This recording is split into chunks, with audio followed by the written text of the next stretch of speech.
I started my day by I looked and there was like a little bit of a stack of bills on my kitchen table, and I thought, I said, I'm going to go ahead and get on this, because one thing my mom taught me was you pay your bills first, you pay yourself second, and you try to put 10% in some kind of savings or investment.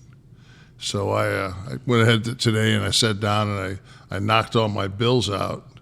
And my wife came home and she just looked at me. She said, "What are you doing?" I said, "I'm just paying the bills." She goes, "Are you an asshole?"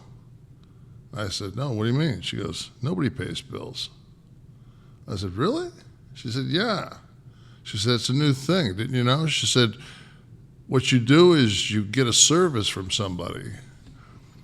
And then you just don't pay the bill, and you let it go on and on and on. You just if you say if it's, just use it for instance, say like you were to be an advertiser, and you were to let's say you were being we have a show, so you're an advertiser on our show, and you would go ahead and you would tell us that you make an agreement with our ad people that you're going to pay X amount of dollars and we're going to do the ad, and then lo and behold, 90 days later, the ad is read. The ads have been read. Multiple ads. Yes, and not just redundantly read, but with zeal and zest and professionalism, and then you just don't pay.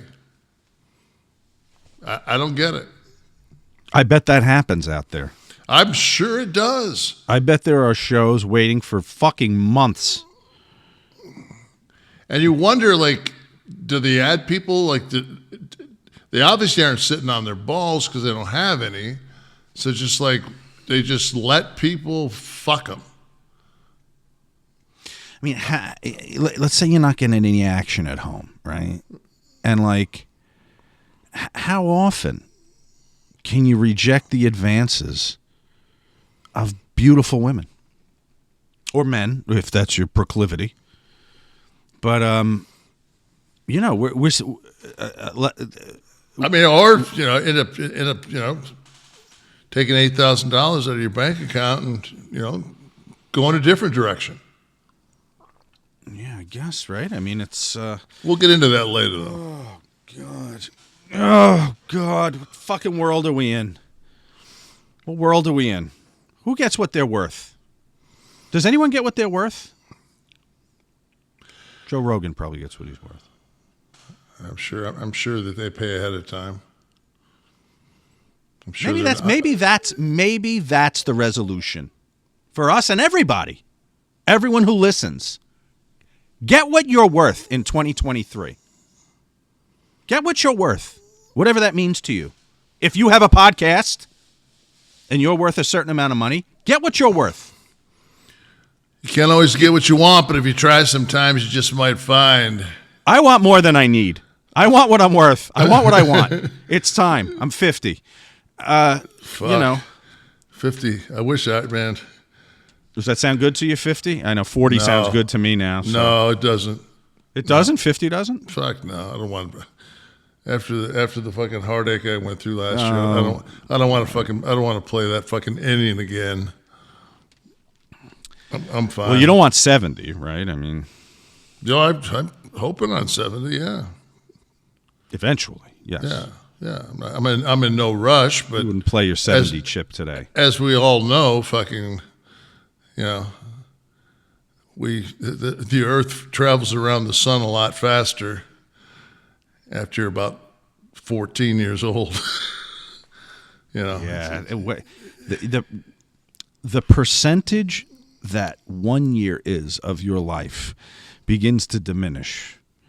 And that percentage of time is just like a high school. Year as a fucking kid. When you walk in, ever. Oh man, when you walk in, as soon as you walk into high school, as soon as you start dipping your dick, life changes. So get what you're worth. That's what we're telling you today. Yes, get what you're worth. You work a job, you think you're worth more, go into your boss. Say, I want what I'm worth. Go in armed, though. Go in with numbers. Like I have a spreadsheet of what we're worth, Kevin. I have a spreadsheet. I have a massive spreadsheet I made. Hours of my life to compile the minutia of what this podcast is worth. And we will get it in 2023. Kevin's going, we're going to get it by January 15th, motherfucker. You're going to be talking you're going to be talking to the tail end of Nash. We will get it, and you get it too out there. Steve, get what you're worth. What are you worth? Get what you're worth. He hears Damn us. right, he hears us. All right. I got to calm down. I came out shot out of a cannon.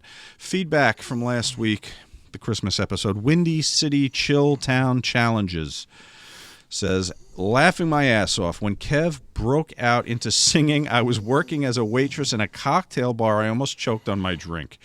Agree, though, that the age of TV, now especially Raw, just isn't the same. The build-up to a main event back in the 90s had you on the edge of your seat. Now it's kind of like, eh. And one more thing. Please. Because to me, it's you know a lot about a company when you deal with them like we do.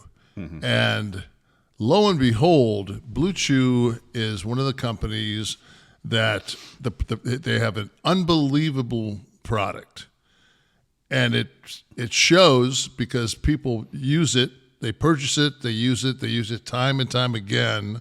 And Blue Chew also is one of the few advertisers that we have that are paid on time. Blue Chew has been with us from day one, and they renew and they pay. It's fabulous to deal with Blue Chew. That's why we absolutely love our relationship with them, and it's a win-win. It's a product that we both would use, we both have used, and it's they're a blessing to work with. So we thank you, Blue Chew. Us here at Kliq This, nothing but love for you, and have a great 2023. Absolutely, and they'll be with us in 2023. Yes, sir. Happy to announce. And listen, if you're one of these companies that pays the agency, then your agency isn't getting the money where it's supposed to go. Light a fire under them. Make sure that your outlets are taken care of. We're driving business. All right, I gotta stop. And you really don't want to get fucking blistered on here when your commercial gets read. We're the wrong guys to not pay. Yeah, I mean, if you're fucking a slacker, man, it's not your universe here. Yeah, bad. Somebody else. I got 1 million people on Twitter that'll also bomb. You just kill. Well, listen. This is a fine time. Podcast for idiots. To sign off for the final edition of Kliq This. It was a production of Butch and Sundance Media. It was produced in association with Podcast Heat. Our producer was Steve Kaufman. Graphics were by Dominic D'Angelo. Title sequence and audio edit were by Wesley Burleson. Created by Tristan Nash, Kevin Nash, and Sean Oliver. Theme song by Dale Oliver. The song's rights are now up for auction. If you'd like that to be the theme song for your podcast, please contact us. Copyright 2020. Hey, did you ever find out if you heard Tristan laugh or not? Dude, listen. I don't give a fuck what anybody says. I heard it live. Steve isolated the wave file so I can see the undulation. You know what I'm talking about, right? It looks, yeah. And you were doing an impersonation or something. You were very loud. I was talking. I said, yeah.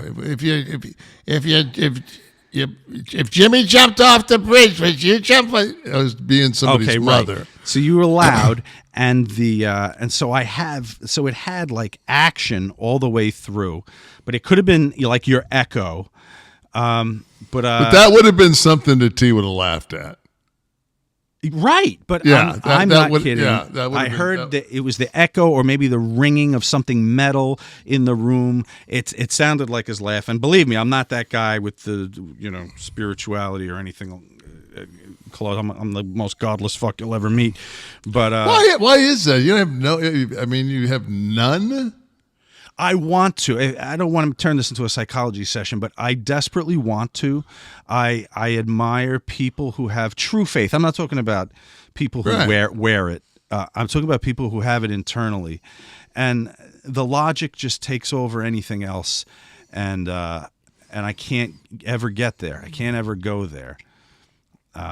It's weird because like I guess I'm spiritual because I've had like different episodes of my life that aren't explainable.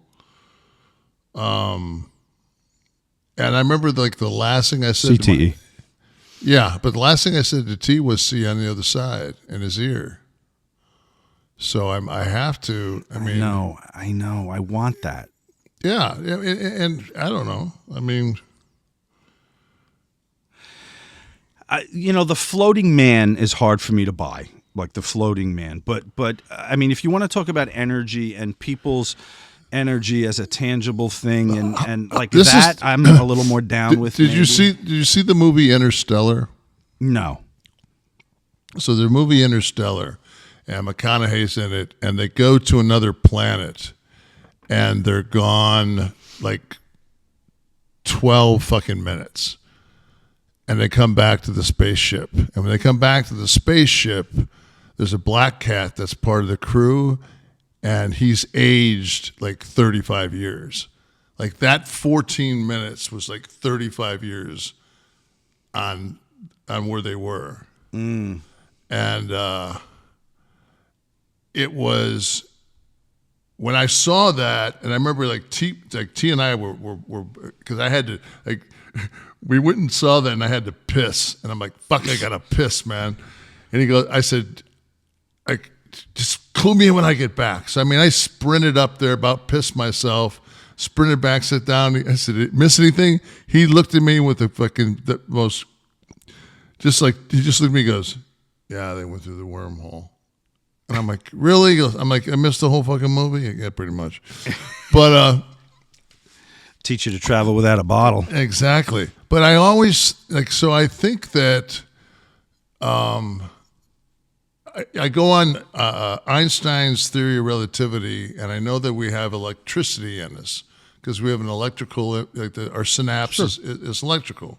So there's energy. So when we pass that energy, so say it goes to another dimension, like this, so here's our dimension, here's this dimension, and that energy goes into this dimension, and then it travels, but it travels at like a different. So to me, like I'm praying, or hoping, or whatever the fuck I'm doing, that my energy and my son's energy will go to that next plane, and it'll bump, and that bump will be fucking 40 or 50 years on this planet, and that's what I'm hoping for. Mm-hmm. That it's that fucking bump in energy would because everything's relevant. So that's kind of where So that and a fucking Gretzky rookie card. Fuck the advertisers.